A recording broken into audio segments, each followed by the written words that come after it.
And I want to talk about your city for a minute. Cleveland has a certain expectation of you.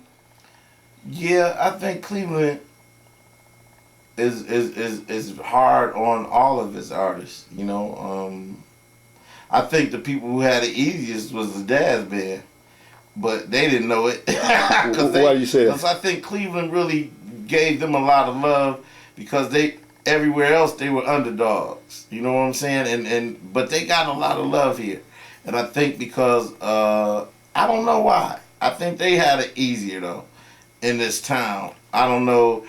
Maybe Bobby Harris had it harder because he was a leader and he had to take control and do things that people, you know, might not have liked, you know. But for me, I think in the beginning it was easy. When I started getting groups and trying to put groups out and getting I want to talk about that. People, I want to talk about that's where I think it changed the whole perception of me. It was like, I don't know, it was no longer about Gerald. But now it's changed back to where now everybody, because I left everybody alone.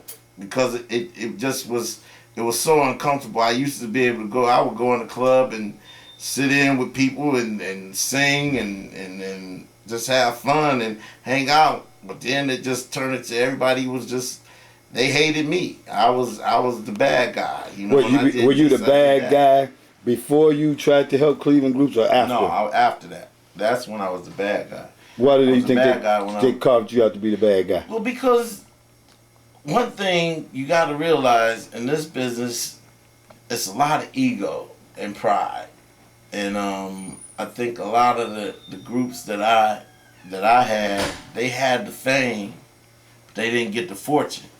And it takes, you got to stick in there to get the fortune. It took me a long time to get some money, you know, to get the money I wanted. And but, you know, it's like I used to tell all the guys that I worked, Rude Boys, Men at Large, everybody I worked with, I used to tell them, y'all need to stay out of the streets, man, because they expect a certain thing. And they're gonna talk. And so that's gonna cause you to react and say things that probably you really don't know nothing about, you don't mean, you know what I'm saying, and you don't know how that's gonna circle around. And sure enough, they couldn't stay in the house and wait. Stay in the house and write. Do something else. Write for other people. But, you know, they couldn't do that. They had to be around everybody else and tell everybody else that, you know, well, how come you ain't got no Mercedes? Or how come you ain't got this and that? How come you ain't got a big house? Oh, Gerald took all the money. Okay, I took all the money. You ain't even sold 500,000 copies, and I took all the money. Ain't no money to get.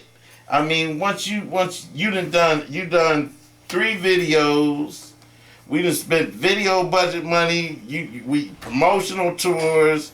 Y'all done charged up the company's credit card.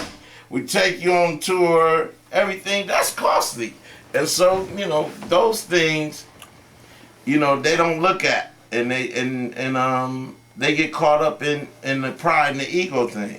And I understand it now. Back then I didn't. Back then I wanted to really hurt somebody because they hurt my feelings. You know, I got into this to try to make Cleveland some kind of mecca and give it, you know, a name.